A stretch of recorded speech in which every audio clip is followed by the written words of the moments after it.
ഇന്ത്യയുടെ ഒരു യുദ്ധവിമാനം C-130J വലിയൊരു അപകടത്തിൽ നിന്ന് തലനാരിഴയ്ക്ക് രക്ഷപ്പെട്ടു എന്ന് പറയാം.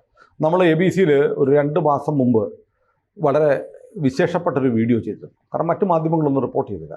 നമ്മുടെ ആകാശത്ത് പറക്കുന്ന വിമാനങ്ങൾ വ്യാജ സിഗ്നലുകൾ GPS സിഗ്നലുകൾ കൊടുത്ത് വിമാനങ്ങളെ വഴിതെറ്റിക്കാൻ നീക്കം നടക്കുന്നുവെന്ന് നമ്മുടെ വ്യോമയാന വകുപ്പ് മന്ത്രി പാർലമെൻറ്റിൽ പറഞ്ഞത്. കാരണം നമ്മുടെ പാകിസ്ഥാൻ്റെ മുകളിൽ കാശ്മീർ റീജിയൻ, തുർക്കി മേഖല, പിന്നെ അഫ്ഗാനിസ്ഥാൻ്റെ മുകളിലൂടെയൊക്കെ നമ്മുടെ വിമാനങ്ങൾ വരുമ്പോൾ സിഗ്നലുകൾ നഷ്ടപ്പെടും. സിഗ്നലുകൾ നഷ്ടപ്പെട്ട് അതിൻ്റെ വഴി എന്ന് പറഞ്ഞാൽ GPS സിഗ്നലനുസരിച്ചാണ് പോകുന്നത്. ആകാശത്ത് അങ്ങനെ സൈൻ ബോർഡ് ഉണ്ടോ എന്ന് ചോദിക്കുമ്പോൾ വഴി അറിയുന്ന പല മാർഗ്ഗങ്ങളിലൊന്നും GPS ആണ്. ഇത് GPS-ൻ്റെ ഒറിജിനൽ സാറ്റലൈറ്റ് സിഗ്നൽ മാറ്റിയിട്ട് പകരം വേറെ കൊടുക്കും. അതിൻ്റെ അപകടം എന്ന് പറയുന്നത് ആ വഴി പോയാൽ ചിലപ്പം ശത്രുരാജ്യങ്ങളുടെ മുകളിലായിരിക്കും ചെല്ലുന്നത്. ഒരു യുദ്ധവിമാനം ശത്രുരാജ്യത്തിൻ്റെ മുകളിലെത്തിയാൽ തീർച്ചയായിട്ടും അവർ വെടിവെച്ചിടും. ഇത്തരം സംഭവങ്ങൾ ഒന്നു തന്നെ 100 കണക്കിന് തവണ ഉണ്ടാവുന്നു എന്നാണ് വ്യോമയാന മന്ത്രി പാർലമെൻറ്റിൽ 2 മാസം മുമ്പ് പറഞ്ഞു. ഇപ്പോൾ കഴിഞ്ഞാൽ ഇതിന് മുമ്പത്തെ പാർലമെൻറ്റ് സെഷനിൽ പറഞ്ഞു. അത് പക്ഷേ നമ്മുടെ പത്രങ്ങളിലൊന്നും വാർത്തയായില്ല. അന്ന് നമ്മൾ ABC-യിൽ അതേക്കുറിച്ച് വർത്തമാനം പറഞ്ഞു. ചില ആളുകൾക്ക് അവിശ്വസനീയമായിട്ട് തോന്നി. അന്ന് തന്നെ പറഞ്ഞിരുന്നു നമ്മുടെ വ്യോമയാന മന്ത്രാലയം എല്ലാവർക്കും പറ്റും, നിങ്ങൾ GPS-ൻ്റെ മാത്രമല്ല നമ്മൾ ഗ്രൗണ്ട് നാവിഗേഷൻ സിസ്റ്റം കൂടി ഡിപ്പെൻഡ് ചെയ്ത് വേണം ഓടിക്കാൻ, വിമാനം പറത്താനുള്ള നിർദ്ദേശം കൊടുത്തിരുന്നു. പക്ഷേ അന്നൊക്കെ ഇങ്ങനെ GPS സിഗ്നൽ തെറ്റിദ്ധരിപ്പിച്ച് കൊടുത്തിരുന്നത് യാത്രാ വിമാനങ്ങൾക്കായിരുന്നു. ചരിത്രത്തിലാദ്യമായി നമ്മുടെ യുദ്ധവിമാനത്തിന് കൂടി GPS-ൻ്റെ സിഗ്നൽ സ്പൂഫിംഗ് ഉണ്ടാക്കിയിരിക്കുന്നു എന്നാണ്. പാകിസ്ഥാനോ ചൈനയോ ഒക്കെയാണ് ഇതിൻ്റെ പിന്നിലെന്നാണ് പറയപ്പെടുന്നത്. ഈ സ്പൂഫിംഗ് ചൈനയാണ് എന്നുള്ള സൂചനകൾ. ചൈന കഴിഞ്ഞ ദിവസം നമ്മുടെ ഒരു ഇസ്രായേൽ നിർമ്മിത ഡ്രോൺ അതുപോലെ അതിൻ്റെ കൺട്രോൾ അവർ ഏറ്റെടുത്തു. അതെ, അപ്പോൾ ഇത് ചൈനയാണെന്നുള്ളതിൻ്റെ ഒരുമാതിരി സൂചനകളൊക്കെ വന്നു. ഈ സ്പൂഫിംഗ് ഉണ്ടായത് സ്പൂഫിങ്ങും ജാമിങ്ങും ആണുള്ളത്. ഈ ജാമിംഗ് എന്ന് പറയുമ്പോൾ ഈ സിസ്റ്റം ജാമായി അങ്ങനെ പോകുന്നു എന്നേ ഉള്ളൂ. സ്പൂഫിങ്ങിലുള്ള കുഴപ്പം അത് ഭീകര കുറച്ചുകൂടി. വ്യാജ സിഗ്നലുകൾ വന്നിട്ട് ഈ വേറെ വേറെ ഡാറ്റ വിമാനത്തിൻ്റെ അകത്ത് ലൊക്കേഷൻ സംബന്ധിച്ച് കാണിക്കും. അതാണ് പ്രശ്നം. അല്ല, അതിൻ്റെ കണക്ക് പറയുന്നത് 2023 നവംബർ മുതൽ ഇതുവരെ 465 വിമാനങ്ങളെ ഇത്തരത്തിൽ വഴിതെറ്റിക്കാൻ ശ്രമിച്ചു.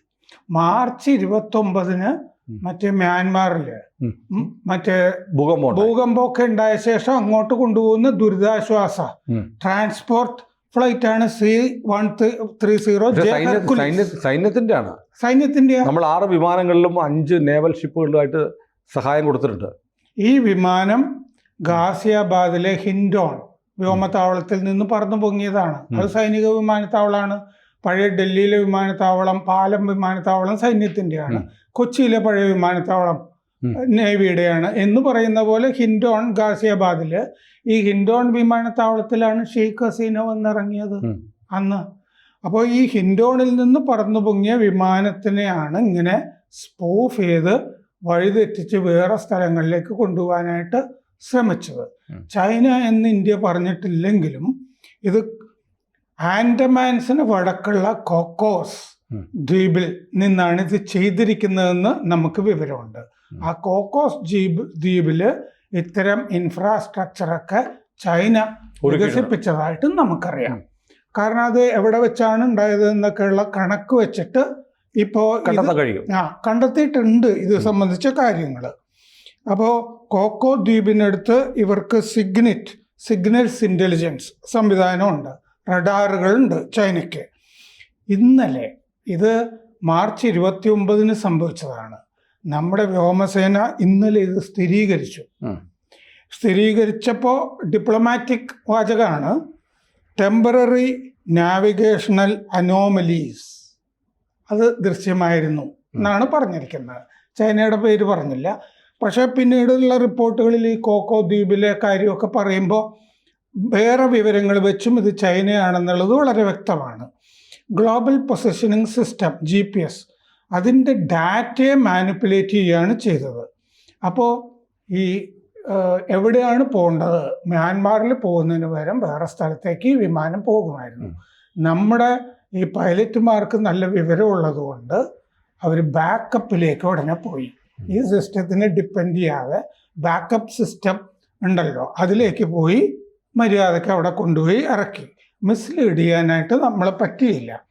അവിടെ 7.7 റിക്ടർ സ്കെയിലായിരുന്നു മാർച്ച് 29 സംഭവിച്ചത്. നമ്മുടെ വിമാനം മ്യാൻമർ ആകാശത്ത് പോയി മറ്റേ സുരക്ഷയ്ക്കും വിമാനത്തിൻ്റെ സംരക്ഷണത്തിനും വേണ്ടി back up system switch on ചെയ്തു. ഇത് കണ്ട ഉടനെ അപ്പോൾ ഇലക്ട്രോണിക്സ് ഇൻ്റർഫറൻസ് ആണ് വന്നിരിക്കുന്നത്. അത് വിദേശ രാജ്യത്തിൽ നിന്നാണ്. ഇത്രയും നമ്മൾ പറഞ്ഞിട്ടുണ്ട് പച്ചയ്ക്ക്. ഈ സമാധാന ദൗത്യത്തിൽപ്പെട്ട ഒരു സൈനിക വിമാനം അതിങ്ങനെ ചെയ്യുന്നത് ആഗോള മര്യാദയ്ക്ക് നിരക്കുന്നതല്ല. അതെ, അല്ല യാത്രാ വിമാനം ചെയ്യുന്ന ഒട്ടും മര്യാദയല്ല. ഒട്ടുമല്ല. 465 അനുഭവങ്ങളുണ്ടായി നമുക്ക് ധാരാളം അനുഭവങ്ങളുണ്ട്. ആഗോള തലത്തിൽ ധാരാളമുണ്ട്, യുക്രൈൻ പോലുള്ള സ്ഥലങ്ങളിൽ. അപ്പോൾ GPS jam.org എന്ന് പറഞ്ഞൊരു വെബ്സൈറ്റ് ഉണ്ട്. ഈ കാര്യങ്ങൾ മാത്രം പറയുന്ന വെബ്സൈറ്റാണ്. അവർ പൊതു സ്ഥലത്ത് കിട്ടുന്ന വിവരങ്ങൾ വെച്ചിട്ട് ആഗോള GPS അട്ടിമറികളെപ്പറ്റി പറയുന്ന സൈറ്റാണ്. അവർ മാർച്ച് 29 ഇങ്ങനൊരു ഇടപെടൽ ഈ മേഖലയിൽ വളരെ ഹൈ ആയിരുന്നു എന്ന് പറഞ്ഞിട്ടുണ്ട്. മ്യാൻമറിന് ഇത്തരം അനുഭവങ്ങൾ അന്യമല്ല എന്നും പറഞ്ഞിട്ടുണ്ട്. മ്യാൻമറിൽ ഇത്തരം സംഭവങ്ങൾ അയൽ രാജ്യങ്ങളിൽ നിന്ന് ധാരാളം ഉണ്ടാകാറുണ്ട്. 2024 ഓഗസ്റ്റിൽ ഈ മിഡിൽ ഈസ്റ്റിൽ ചില പൈലറ്റുമാർക്ക് വ്യാജ GPS സിഗ്നലുകൾ വഴി ഈ അവരുടെ നിയന്ത്രണ സംവിധാനം റാഞ്ചപ്പെട്ടു.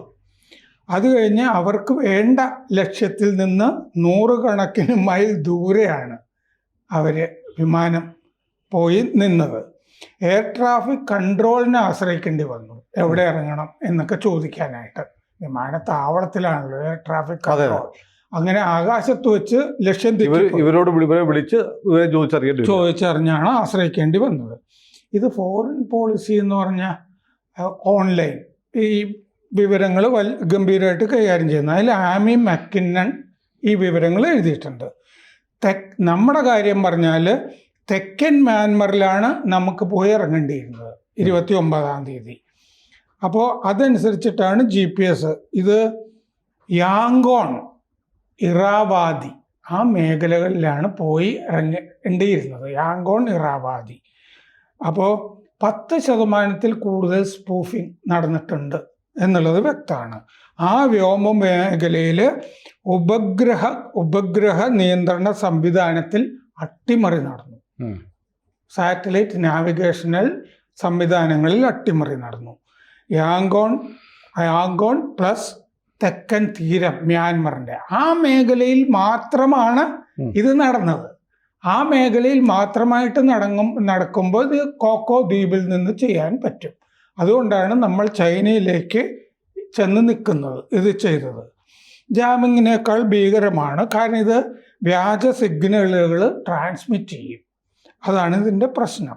എന്നിട്ട് തെറ്റായ പൊസിഷനുകൾ വിമാനം കണക്കാക്കും.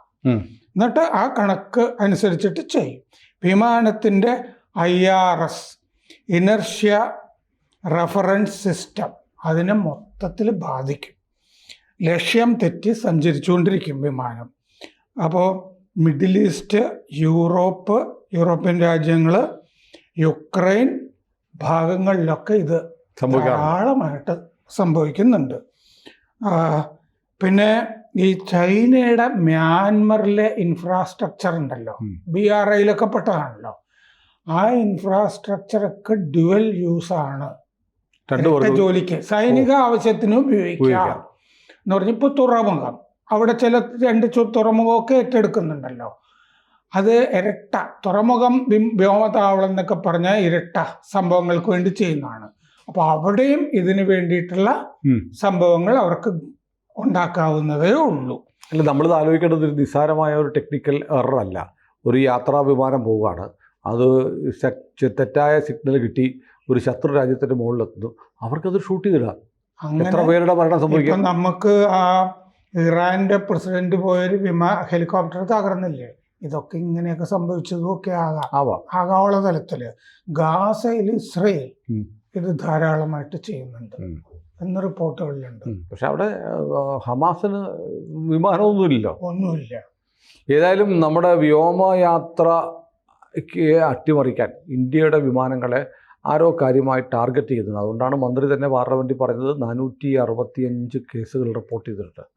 അത് പക്ഷേ നമ്മുടെ മാധ്യമങ്ങളൊന്നും മനസ്സിലായിട്ടില്ല. പിന്നെ ഇത് ആശങ്കപ്പെടേണ്ട കാര്യമൊന്നുമില്ല. ചില പ്രത്യേക മേഖല, ജമ്മു കാശ്മീർ മേഖല, അഫ്ഗാനിസ്ഥാൻ്റെ മുകളിലൂടെ തുർക്കി സൈഡ് ഒക്കെയാണ് പൊതുവിൽ പറയുന്നത്. ഇപ്പോഴാണ് ആൻഡമാനിൽ നിന്നുള്ള ഈ മേഖലയിൽ നിന്ന് ഇത് വന്നു എന്നുള്ള പുതിയ വിവരം. അതെ, ആൻഡമാൻ നിക്കോബാർ ഐലൻഡ്സിന് വടക്കുള്ള കോക്കോ അതെ ദ്വീപ് ചൈന ഇതിനു വേണ്ടി ഉപയോഗിക്കുന്നു എന്ന്. അപ്പൊ ആ മേഖലയിൽ നിന്നാണ് ഉപയോഗിച്ചിരിക്കുന്നത്. കാരണം യാങ്കോണിലൊക്കെ ആ മേഖലയിൽ മാത്രം, നമ്മുടെ വിമാനം പോകുന്ന മേഖലയിൽ മാത്രമായിട്ട് നമ്മളെ ലക്ഷ്യം വെച്ചിട്ടാണ് ചെയ്തത്. അതെ അതെ അതുകൊണ്ടാണ് നമ്മൾ ഒരു കാലത്തും ചൈനയെ വിശ്വസിക്കാത്തത്. സൗഹൃദം പറഞ്ഞൊക്കെ ഷീ ജിൻപിങ്ങൊക്കെ വരും, നമ്മൾ വിശ്വസിക്കുന്നു. അതെ. കൂടുതൽ വാർത്തകളും വിശേഷങ്ങളും നിങ്ങളിലേക്ക് എത്താൻ ABC മലയാളം സബ്സ്ക്രൈബ് ചെയ്യുക, ബെൽബട്ടനും അമർത്തുക.